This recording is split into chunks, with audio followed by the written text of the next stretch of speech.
Assalamualaikum. Waalaikumsalam. Selamat sejahtera kepada kamu semua.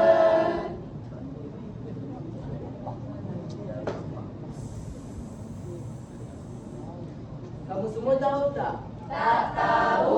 Ish, sabarlah. Saya dah bagi tahu ni. Apa yang paling susah di sekolah? Matematik. Salah. Bahasa Inggeris. Salah. Bangun pukul 5 pagi. Salah.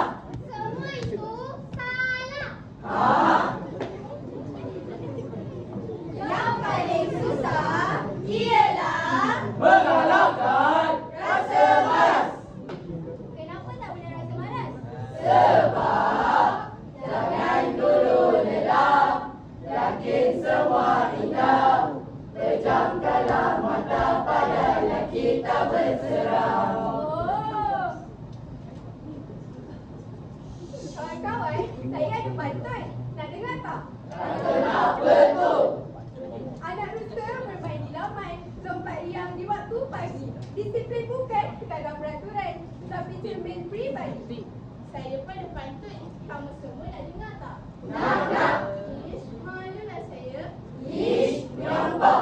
Baik-baik, saya mulakan. Kepala tuan berdiri bertahan singgah sebentar memberi jamu.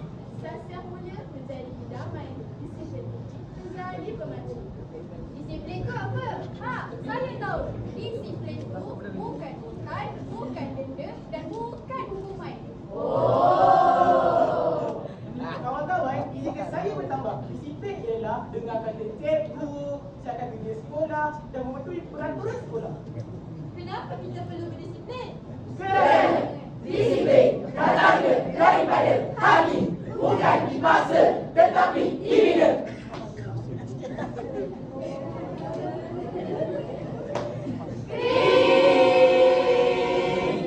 Alamak, dah lambat. Alamak, buku pun tertinggal. Rambut pun tak sikat lagi.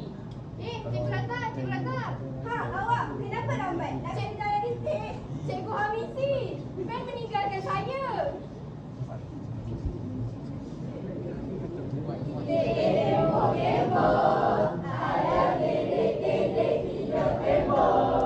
Diam.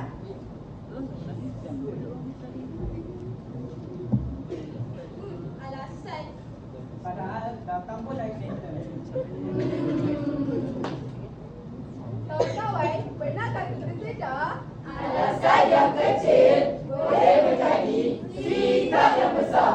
Hari ini, Lewat 5 minit. esok, Lewat 2 detik. hari ini, Tidak menyangka sekolah.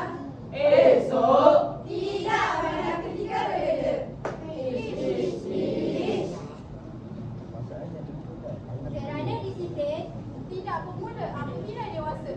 Tetapi bermula di sekolah. Apa peranan SPG? Peranan SPG ialah Kami membimbing, kami mendengar. kami mengatur.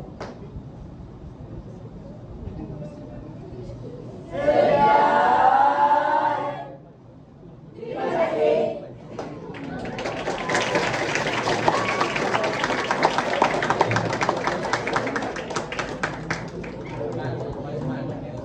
Terima kasih diucapkan kepada unit khas SPG.